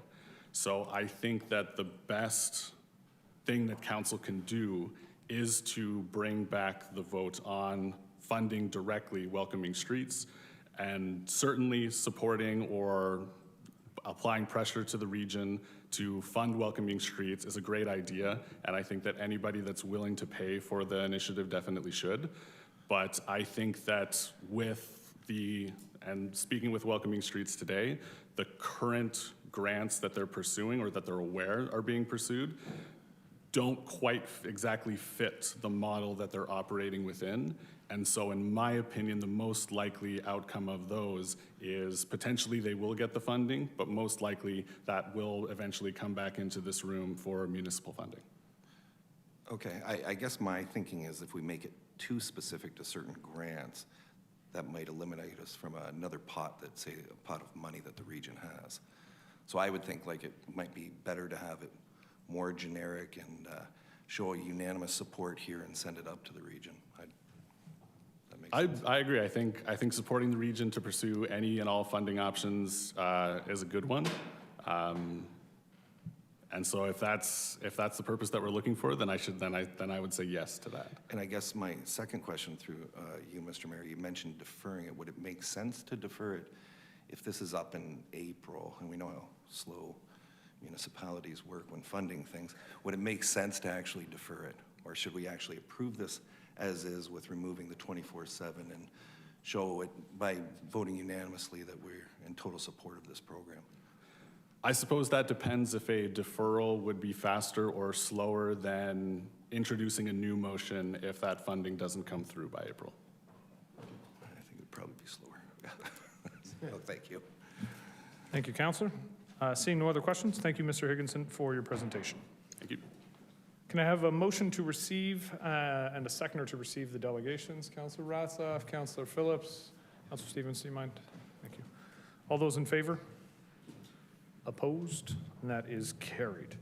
Moving this motion, I have Councillor Ratzlaff. Seconding the motion, I have Councillor McPherson. Councillor Ratzlaff, I will give you the opportunity to speak. Do you want to speak first or do you want to speak last? All right, so Councillor Ratzlaff will defer to the end.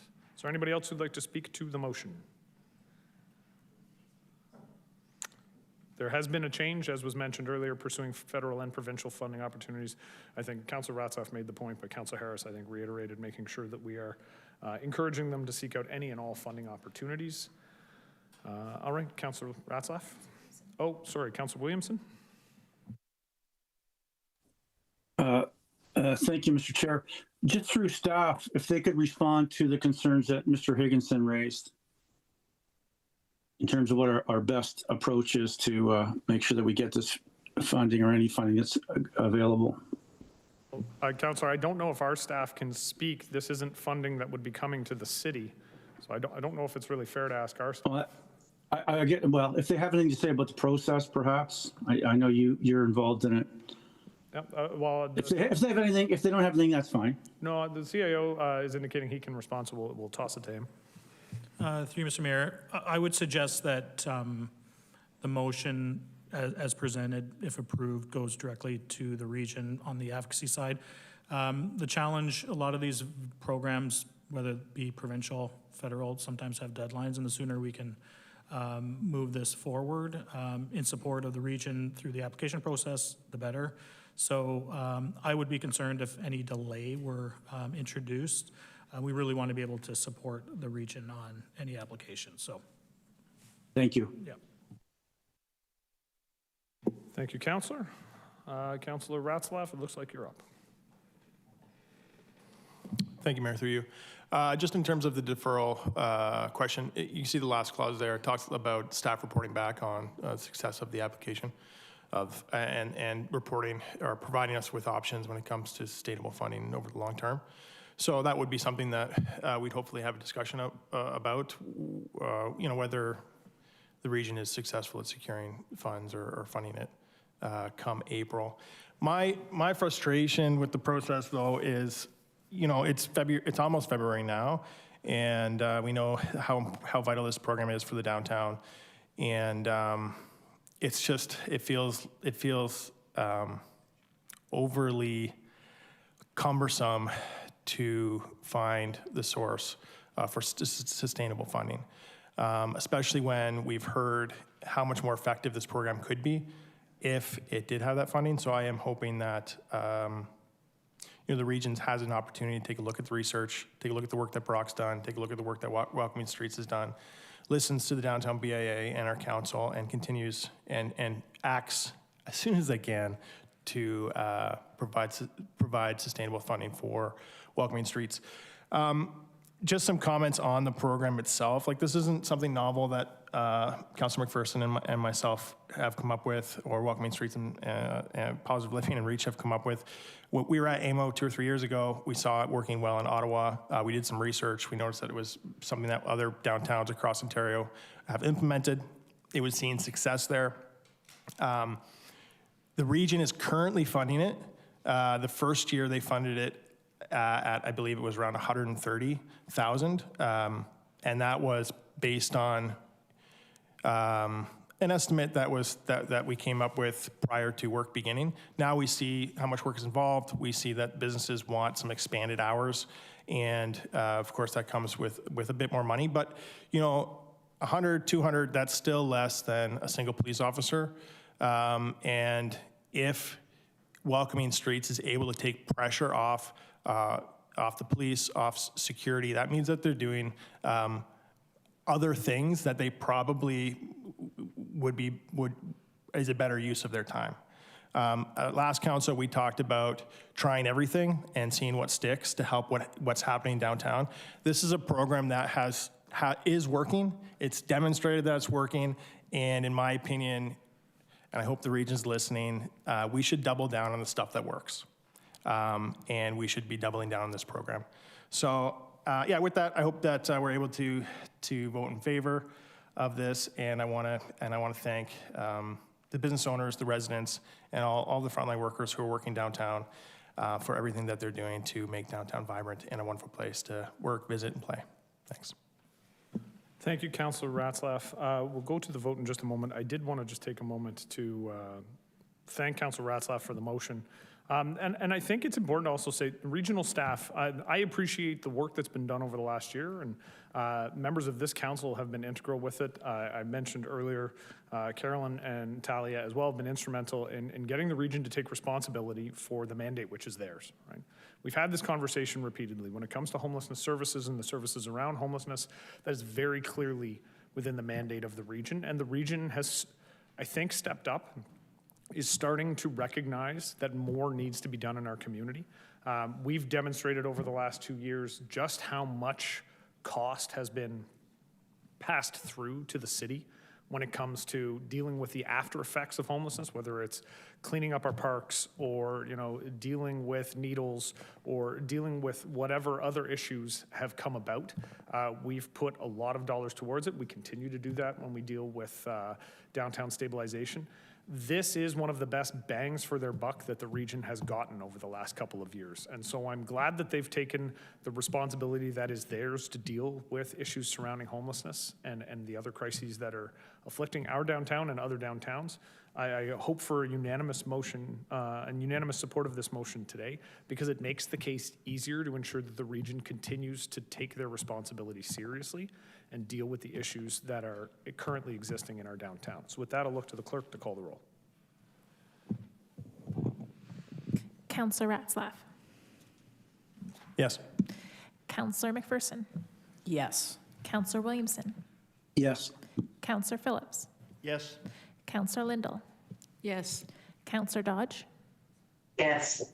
Councillor Harris. Yes. Councillor Kushner.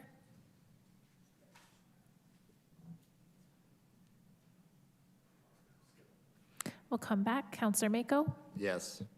Counselor Miller, Yes. Counselor Stevens, Yes. Counselor Townsend, Yes. Counselor Kushner. We'll move on. Mayor Cisco, Yes. and that's carried. All right, moving on to 9.1, Economic Development and Tourism Services. Declare land surplus and transfer to the St. Catharines Municipal Development Corporation to Facer Street. Can I have a mover and a seconder? I'll move it. Counselor Townsend and Counselor Stevens. Are there any speakers to the motion? I believe I have Counselor Townsend first.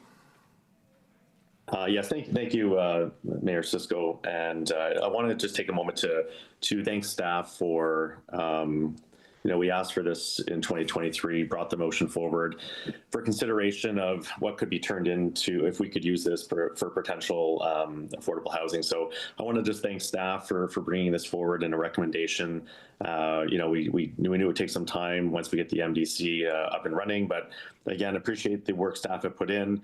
I do look forward to having further conversations about the Buchanan House and the old courthouse, which a lot of people in the public continue to ask about. So look forward to having those conversations at a future meeting, just to see. I mean, I do understand the Buchanan House does have staff in it, but potential see what we can do with the old courthouse. But again, thank you to staff for bringing this forward, and I look forward to supporting this and potentially seeing this as a new site for more affordable housing, which is much needed in our community. Thank you.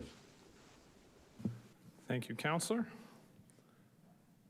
Seeing no other, Counselor Williamson. Thank you, Mr. Mayor.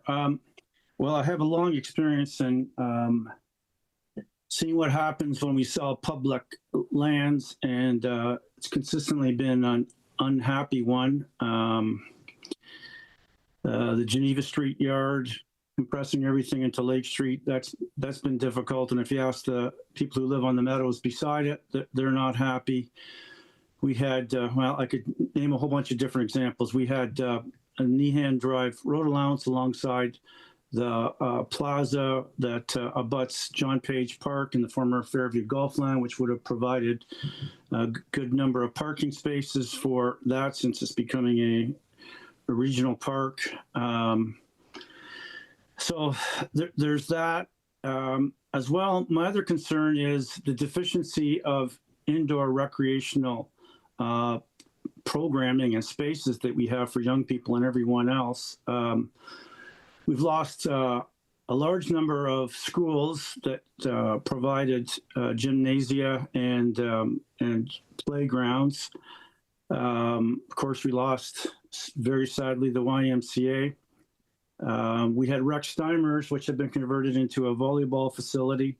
Now, the argument is that these are facilities that neglected and needed to be invested in. Well, if we maintain some of them, including this one, we need affordable housing, but we also need infrastructure to provide recreational programming, and it just continually diminishes. So I guess my question is, this is one that was probably built around 1960 or so, the old Queen Elizabeth Center, which people my age would have the opportunity to go and play ball hockey in and use for other functions, a public building. What is going to happen to the organization that's in there and the Boys and Girls Club, and where are we going to replace this gymnasium if this goes through? Thank you, Counselor. I'm gonna look to the Director of Economic Development and Tourism. Yeah, thank you. Through the mayor to the councilor. Councilor, you're spot on. That building is 1960s built. I think the Boys and Girls Club have been operating out of there since about 2008. However, the Boys and Girls Club, city staff, the Municipal Development Corp general manager, they've all engaged with, in conversation to create a collaborative redevelopment approach. So exactly what you're looking for is exactly what the three parties want to deliver on. So dedicated program space, including childcare space, and new residential units. So multi-use facility that satisfies the community needs of today and tomorrow. Thank you. So does that mean that we're going to get a community dry floor space similar to what is there now? Through the mayor to the councilor, yes. That's what will be explored. With access to the public? Correct. Thank you. Thank you. Thank you, Councilor Williamson. And I do want to, at this time, I do want to just thank staff. I know there have been a lot of conversations with the Boys and Girls Club of Niagara about how this could look, and I think their enthusiasm for this is appreciated, and their desire to see a redevelopment, with the understanding that that program space will be there, that the child care center that they're looking to be a part of will be there as well, in addition to those residential rental units. I want to thank the CAO, the director, the general manager of the Municipal Development Corporation for having those conversations and making the Boys and Girls Club a partner in getting us to this stage. So thank you for that. Seeing no other questions or comments, I'm going to look to the clerk to call the roll.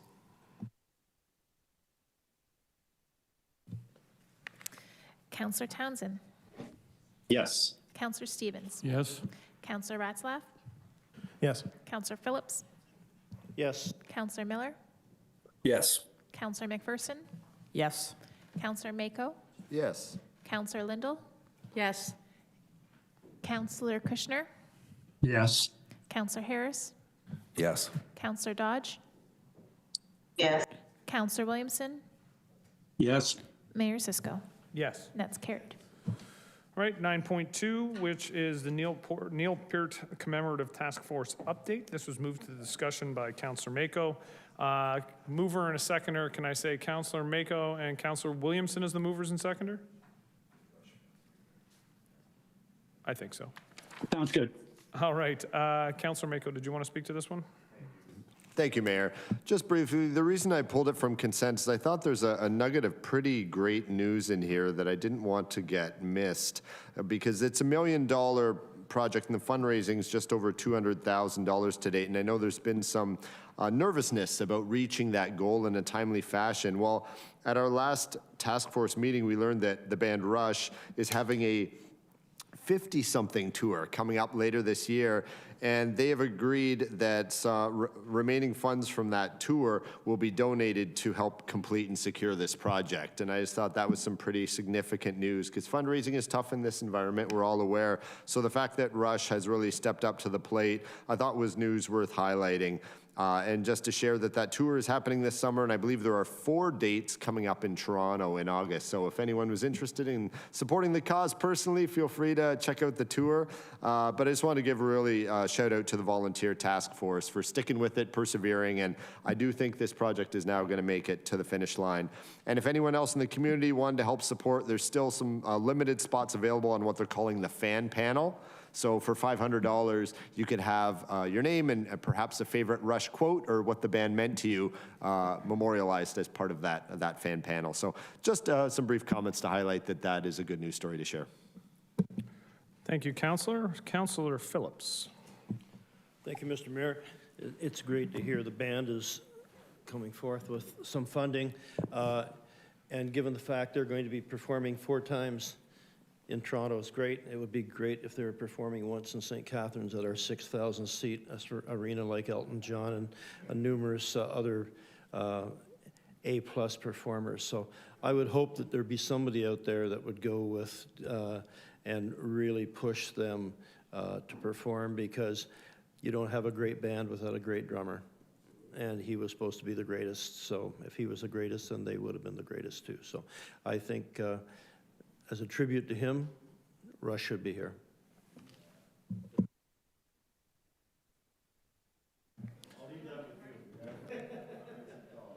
We will ensure that a formal invitation is sent to the band to play at Meridian Center. Councillor Miller. Yeah, I just wanted to thank Councillor Mako for bringing that into the limelight. It's nice that this project won't go on until 2112, and it's closer to the heart of being completed there. Thank you. Bunch of knowing chuckles around the room, and I have no idea what's funny, but okay. All right. I will look to the clerk then to call the roll on this particular recommendation. Councillor Mako. Yes. Councillor Williamson. Yes. Counselor McPherson, Yes. Counselor Townsend, Yes. Counselor Kushner, Yes. Counselor Harris, Yes. Counselor Stevens, Yes. Counselor Ratzlaff, Yes. Counselor Miller, Yes. Counselor Lindell, Yes. Counselor Dodge, Yes. Counselor Phillips, Yes. and Mayor Cisco. Yes. That's carried. Right, moving on, motions. The motion with respect to Ontario Street and the overhead structure has been deferred to a future meeting. Just by way of an update to those in the community who are interested and to members of council, there will be a structural analysis done of the overhead structure in the coming days. So just wanted to be aware, everybody to be aware of that. And once the report has been prepared, we will have it and we'll be able to post it to the website. As is our custom with any reports regarding 282 or 285 Ontario Street. Calls for notice of motions. Are there any notices of motion for this evening? Seeing none. Report requests. I know that we have two. They are up on the screen at this time, both by Councillor McPherson. Are there any other report requests? All right. Seeing none, we will move on. Committee and task force minutes. We have a motion. I need a motion to receive and file the minutes of the committees and the task forces. Councillor McPherson, Councillor Stevens, all those in favor? Opposed? That's carried. And now I will look to the clerk for our reason for going into close. Sorry, just point of order, just quick notice of motion. Sure.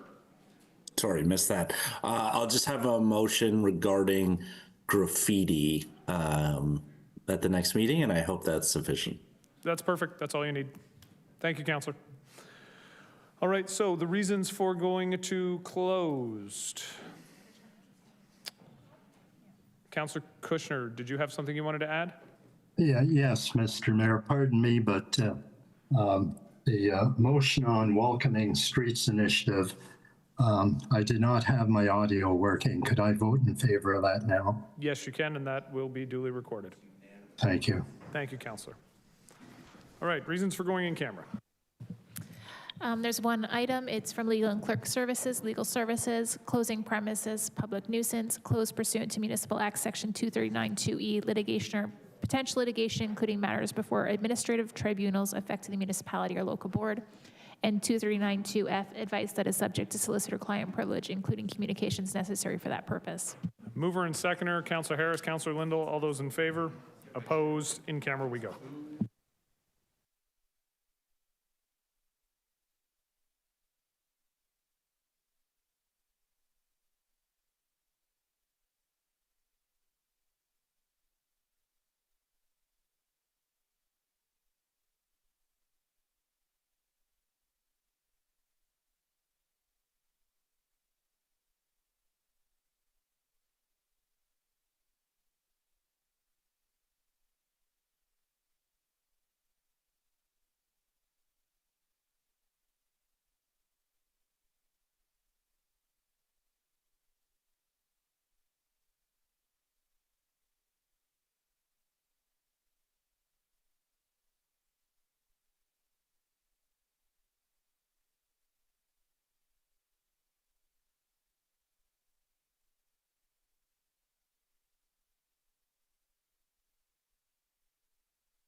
Welcome back. Motion rising from closed session. 15.1, legal and clerk services, closing premises, public nuisance. Moving the motion is Councilor Miller, seconding is Councilor Lindell.